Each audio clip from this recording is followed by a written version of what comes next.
In persuasion, nothing is sacred.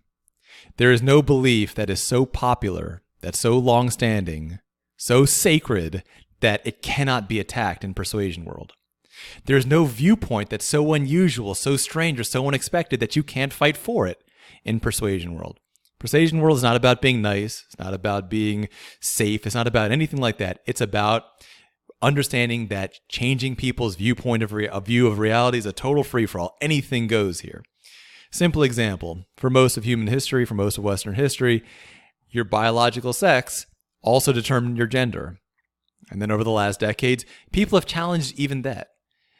That's how persuasion is. It doesn't matter how sacred a view is. Anything you want to can be challenged. And so if you want to understand how other people do persuasion, you have to realize they might challenge something that you think is not okay to challenge. And that's fine. You need to be able to predict somebody else's moves. Now, this bit of persuasion is actually very, very easy to predict if you throw your assumptions out the window. If you get rid of all your preconceptions and actually just look at this, it's very easy. Let's go through it. It's a parent's job to provide basic necessities, such as food and clothing, for his kids. Most people agree with that parents are supposed to provide for their kids. That's kind of pretty normal. In extreme situations of abject poverty, the state uses tax money to provide these essentials to children. However, the state does not provide these essentials to children with middle or upper class parents, obviously. All right, so what have we established so far? Parents should provide necessities. But if the parents are really, really, really, really poor, then the state provides those necessities with tax money. In addition to food and clothing, education is absolutely essential. So education is a necessity. Now, at this point, it's really easy to predict where this argument is going. Let's see what we have. Parents provide necessities. The state provides necessities when people are very, very poor. But if people are not very poor, then parents provide necessities. And education is a necessity.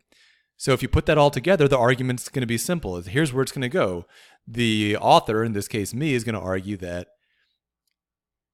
middle-class parents and upper-class parents should not have their kids' education paid for by taxes. They shouldn't have free public schools. They should either send their kids somewhere else, or they should just pay to use public schools. So let's take a look. The two directions it can go, and one could be just get rid of public schools entirely, or only make public schooling free for the ultra poor, just like today only food is free for the ultra poor.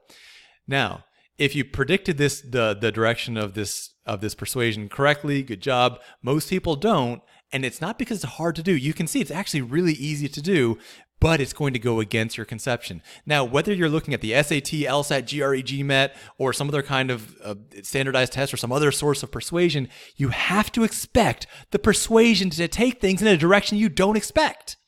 Be open. Be ready to see things go in totally unique and totally bizarre and totally unpredictable directions. It's not hard to do. Stay calm, stay logical, and predict not what you hope they're going to say, but what they're actually going to say.